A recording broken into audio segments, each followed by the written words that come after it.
नमस्कार, मी मीनाक्षी घोडके आणि तुम्ही पाहतात मनपरुक्त 24 तास. मुंबई महानगरपालिकेचा एम पूर्व विभाग पुन्हा चर्चेत कारण समोर आले एक भ्रष्टाचाराचं धक्कादायक प्रकार, जन्मदाखला घोटाळा. होय, बंद झालेल्या हॉस्पिटलमधून सुद्धा जन्मदाखले काढले गेले. हो, अगदी खरं. बंद हॉस्पिटलमधून बाळ जन्माला आले.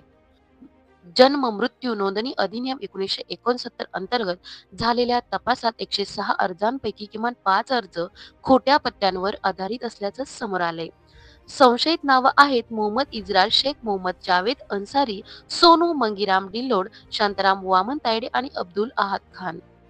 तपासात हे लोक दिलेल्या पत्त्यांवर राहतच नसल्याचं स्पष्ट झालं. म्हणजे जन्मदाखला मिळवण्यासाठी बनावट ओळख, खोटे कागद आणि खोटं वास्तव्य. आणि आता ऐका हा धक्कादायक भाग. गोवंडीतील साजिदा नर्सिंग होम हे हॉस्पिटल 2023 मध्ये बंद झालं होतं. पण 2024 मध्ये याच हॉस्पिटलच्या नावाने जन्मनोंदी पाठवल्या गेल्या आणि मुंबई पालिकेने त्या नोंदी मंजूरही केल्यात. बंद हॉस्पिटलमध्ये जन्म हा भ्रष्टाचार नाही तर मुंबईकरांच्या बुद्धीचा अपमान आहे. या प्रकरणात देवनार पोलीस ठाण्यात गुन्हा क्रमांक 894/2025 नोंदवला गेला आहे. गुन्हा दाखल झाला आहे.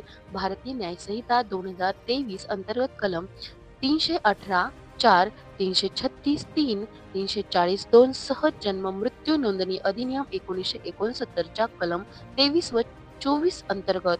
पण प्रश्न असा, साजिदा नर्सिंग होम आणि त्याची व्यवस्थापन समिती आरोपी का नाहीत? कोण वाचवतंय या रुग्णालयाला? एम पूर्व विभागाचे आरोग्य अधिकारी डॉक्टर संजय फंडे आणि डॉक्टर प्रदीप कशाळे यांच्यावरही गंभीर आरोप आहेत. या दोघांनी मिळून 2024-25 मध्ये तब्बल 200 पेक्षा जास्त बेकायदेशीर जन्म प्रमाणपत्र जारी केलेत. एसआयटीने जानेवारी 2025 मध्ये तपास सुरू केला, पण हे अधिकारी एसआयटीच्याच समोर भ्रष्टाचार करत राहिले. आणि या प्रकरणात आणखी एक नाव, बाबू अय्यर खान उर्फ ज्योती, ज्याने 2015 मध्ये बनावट जन्म दाखला काढून बांगलादेशी नागरिकत्व मिळवलं. हा फक्त भ्रष्टाचार नाही, हा राष्ट्रीय सुरक्षेचा गंभीर धोका आहे. अखेर प्रश्न एकच, मुंबई पालिका आणि पोलीस प्रशासन या भ्रष्ट साखळीला छेद देणार आहेत का?